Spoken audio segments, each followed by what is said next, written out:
बिस्मिल्लाहिर्रहमानिर्रहीम। अस्सलामु अलैकुम। ये वाक़या हज़रत उज़ैर बिन शैख़ अलैहिस्सलाम का है, जो बनी इसराइल के एक नबी हैं।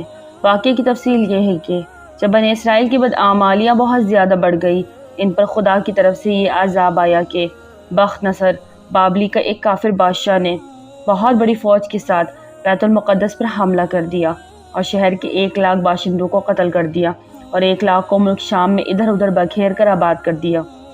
1 लाख को गिरफ्तार करके लौंडी और ग़ुलाम बना लिया। हज़रत उज़ैर अलैहिस्सलाम भी इन्हीं कैदियों में थे। उसके बाद इस काफिर बादशाह ने पूरे शहर बैतुल मक़दस को तोड़ फोड़ कर मस्मार कर दिया, बिल्कुल वीरान बना डाला। बख्त नसर कौम अमाइल का एक लड़का था। ये इनको इनके बुत नसर के पास पड़ा हुआ मिला, क्योंकि इसके बाप का नाम किसी को मालूम नहीं था। लोगों ने इसका नाम बख्त नसर यानी नसर का बेटा रख दिया। खुदा की शान का ये लड़का बड़ा होकर बादशाह की तरफ से सल्तनत बाबुल पर गवर्नर मुकर्रर हुआ गया। फिर ये खुद दुनिया का सबसे बड़ा बादशाह बन गया।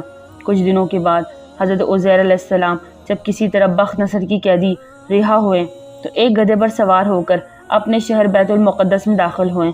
अपने शहर की वीरानी और बर्बादी देखकर इनका दिल बढ़ाया और रो पड़े। चारों तरफ चक्कर लगाया, मगर इन्हें किसी इंसान की शक्ल नज़र नहीं आई। हाँ, ये देखा कि वहाँ के दरख्तों पर खूब ज़्यादा फल आए हैं जो पक कर तैयार हो चुके हैं, मगर कोई इन फलों को तोड़ने वाला नहीं है। ये मंजर देखकर निहायत ही हसरत और अफसोस के साथ बेख्तियार आपकी ज़ुबान मुबारक से जुमला निकल पड़ा कि शहर की ऐसी बर्बादी और वीरानी के बाद बिला किस तरह अल्लाह ताला फिर इसको आबाद करेगा। फिर आपने कुछ फलों को तोड़कर तनावुल फरमाया और इनको घोड़ों को निचोड़कर शीरा नोश फरमाया। हुए फलों को अपने झूले में डाल दिया और बचे हुए अंगूर का शीरा को अपने मुश्क में भर लिया और अपने गधे को एक मजबूत रस्सी से बांध लिया। और फिर आप एक दरख्त के नीचे लेट कर सो गए और इसी नींद की हालत में आपकी वफ़ात हो गई। और अल्लाह ताला ने दरिंदों, परिंदों, चरिंदों और जिनों इंसान सब की आंखों से आपको ओझल कर दिया कि कोई आपको देख न सका। यहाँ तक कि 70 बरस का ज़माना गुजर गया। मुल्क की फारस की बादशाहों में से एक बादशाह अपने लश्कर के साथ बैतुल मुक़द्दस के इस वीराने में दाखिल हुआ और बहुत से लोगों को यहाँ लाकर बसाया और शहर को फिर दोबारा आबाद कर दिया। और बचे कुछ बने इसराइल को जो एतराफ़ में बिखरे हुए थे, सबको बुला बुलाकर इस शहर में आबाद कर दिया। और इन लोगों ने नई इमारतें बनाकर किस्म किस्म के बागात लगाकर इस शहर को पहले से भी ज़्यादा खूबसूरत और बारौनक बना दिया। जब हज़रत उज़ैर अलैहिस्सलाम को पूरे 100 बरस वफ़ात की हालत में हो गए तो अल्लाह ताला ने आपको ज़िंदा फरमाया। तो आपने देखा कि आपका गधा मर चुका है और इसकी हड्डियाँ गल सड़कर इधर उधर बिखरी पड़ी हैं, मगर थैले में रखे हुए फल और मुश्क में रखा हुआ अंगूर का शीरा बिल्कुल ख़राब नहीं हुआ। न फलों में कोई तग़य्युर, न शीरे में कोई बबास आई या बदमज़गी पैदा हुई। और आपने ये भी देखा कि अब भी आपके सरों और दाढ़ी के बाल काले हैं। आपकी उम्र वही 40 बरस है। आप हैरान होकर सोचो विचार में पड़ गए कि आप पर वही उतरी और अल्लाह ताला ने आपसे दरियाफ़त फरमाया कि ए उज़ैर, आप कितने दिनों तक यहाँ रहे? तो आपने ख्याल करा कि मैं सुबह के वक्त सोया था और अब असर का वक्त हो गया है। ये जवाब दिया कि मैं दिन भर या दिन भर से कम सोता रहा। अल्लाह ताला ने फरमाया कि नहीं ए उज़ैर, तुम पूरे 100 बरस यहाँ ठहरे रहे। अब तुम हमारी कुदरत का नज़ारा करने के लिए ज़रा अपने गधे को देखो। इसकी हड्डियाँ गल सड़कर बिखर चुकी हैं और अपने खाने पीने की चीज़ों पर नज़र डालो, इनमें कोई ख़राबी और बिगाड़ नहीं पैदा हुआ। फिर इरशाद फरमाया कि ए उज़ैर, अब तुम देखो कि किस तरह हम इन हड्डियों को उठाकर इन पर गोश्त पोस्ट चढ़ाकर इस गधे को ज़िंदा करते हैं। चुनांचे हज़रत उज़ैर अलैहिस्सलाम ने देखा कि अचानक बिगड़ी हुई हड्डियों में हरकत पैदा हुई और एकदम तमाम हड्डियाँ जमा होकर अपने अपने जोड़ से मिलकर गधे का ढांचा बन गया और लम्हे भर में इस ढांचे पर गोश्त पोस्ट भी चढ़ गया और गधा जिंदा होकर अपनी बोली बोलने लगा। ये देखकर हज़रत उज़ैर अलैहिस्सलाम ने बुलंद आवाज़ से ये कहा, मैं खूब जानता हूँ कि अल्लाह सब कुछ कर सकता है। उसके बाद हज़रत उज़ैर अलैहिस्सलाम फरमाते हुए इस जगह पहुँच गए जहाँ 100 बरस पहले आपका मकान था। ना किसी ने आपको पहचाना, ना आपने किसी को पहचाना।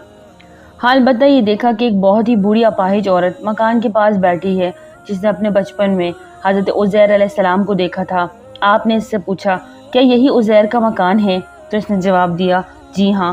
फिर बुढ़िया ने कहा कि उज़ैर का क्या जिक्र है, इसको तो 100 बरस हो गए हैं, वो बिल्कुल ही लापता हो चुके हैं। ये कहकर बुढ़िया रोने लगी। तो आप अलैहिस्सलाम ने फरमाया कि ए बुढ़िया, मैं ही उज़ैर हूँ। तो बुढ़िया ने कहा, सुभान अल्लाह, आप कैसे उज़ैर हो सकते हैं?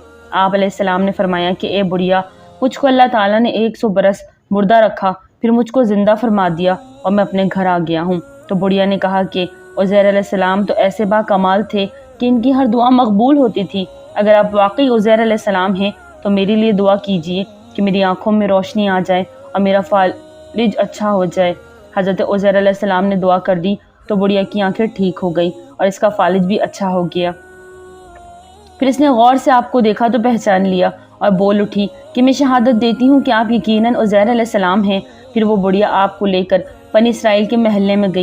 اتفاق سے وہ سب لوگ ایک مجلس میں جمع تھے اور اسی مجلس میں آپ کا لڑکا بھی موجود تھا جو 118 برس کا ہو چکا تھا، اور آپ کے چند پوتے بھی تھے جو سب بوڑھے ہو چکے تھے۔ بڑھیا نے مجلس میں شہادت دی اور اعلان کیا، اے لوگو، بلا شبہ یہ عزیر علیہ السلام ہی ہے، مگر کسی نے بڑھیا کی بات کو صحیح نہیں مانا۔ اتنے میں ان کے لڑکے نے کہا، میرے باپ کے دونوں کندھوں کے درمیان ایک کالے رنگ کا مسا تھا جو چاند کی شکل کا تھا۔ چنانچہ آپ نے کرتا اتار کر دکھایا تو وہ مسا موجود تھا۔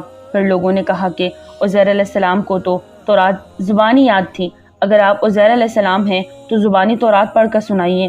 آپ نے بغیر کسی جھجک کے فوری تورات پڑھ کر سنا دی۔ بخت نصر بادشاہ بیت المقدس کو تباہ کرتے ہوئے 40,000 تورات کے عالموں کو چن چن کر قتل کر دیا تھا، اور تورات کی کوئی جلد بھی اس نے زمین پر باقی نہیں چھوڑی تھی۔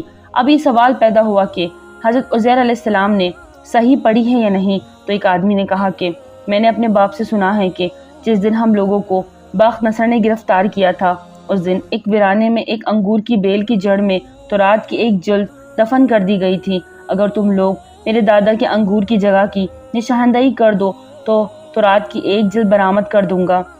اس وقت پتہ چل جائے گا کہ حضرت عزیر علیہ السلام نے جو تورات پڑھی ہے وہ صحیح ہے یا نہیں۔ چنانچہ لوگوں نے تلاش کر کے اور زمین کھود کر تورات کی جلد نکال لی تو وہ حرف بحرف حضرت عزیر علیہ السلام کی زبانی یاد کی ہوئی تورات کے مطابق تھی۔ یہ عجیب و غریب اور حیرت انگیز ماجرا دیکھ کر سب لوگوں نے ایک زبان ہو کر یہ کہنا شروع کر دیا، بے شک حضرت عزیر علیہ السلام یہی ہے اور یقیناً یہ خدا کے بیٹے ہیں۔ چنانچہ اسی دن سے یہ غلط اور مشرکانہ عقیدہ یہودیوں میں پھیل گیا کہ معاذ اللہ عزیر علیہ السلام خدا کے بیٹے ہیں۔ چنانچہ آج تک دنیا بھر کے یہودی اس باطل عقیدے پر جمے ہوئے ہیں کہ عزیر علیہ السلام خدا کے بیٹے ہیں۔ اس میں ہمارے لیے درس حیات یہ ہے کہ جب ایک ہی جگہ پر ایک ہی آب و ہوا میں حضرت عزیر علیہ السلام گدھا تو مر کر گل سڑ گیا اور اس کی ہڈیاں ریزہ ریزہ ہو کر بکھر گئی، مگر پھلوں اور شیرہ انگور اور حضرت عزیر کی ذات میں کسی قسم کا کوئی تغیر نہیں ہوا، یہاں تک کہ 100 برس میں ان کے بال بھی سفید نہیں ہوئے۔ اس سے ثابت ہوتا ہے کہ ایک ہی قبرستان کے اندر ایک ہی آب و ہوا میں اگر بعض مردوں کی لاشیں گل سڑ کر فنا ہو جائیں اور بعض بزرگوں کی لاشیں سلامت رہ جائے اور ان کے کفن بھی میلے نہ ہوں تو ایسا ہو سکتا ہے، بلکہ بارہا ایسا ہوا ہے۔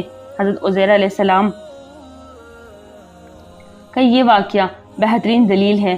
بیت المقدس کی تباہی اور ویرانی دیکھ کر حضرت عزیر علیہ السلام ایک دم ڈوب گئے اور فکر مند ہو کر یہ کہہ دیا، اس شہر کی بربادی اور ویرانی کے بعد اللہ تعالیٰ اس شہر کو دوبارہ آباد فرمائے گا۔ اس سے ثابت ہوتا ہے کہ اپنے وطن اور شہر سے محبت کرنا اور الفت رکھنا یہ صالحین اور اللہ والوں کا طریقہ ہے۔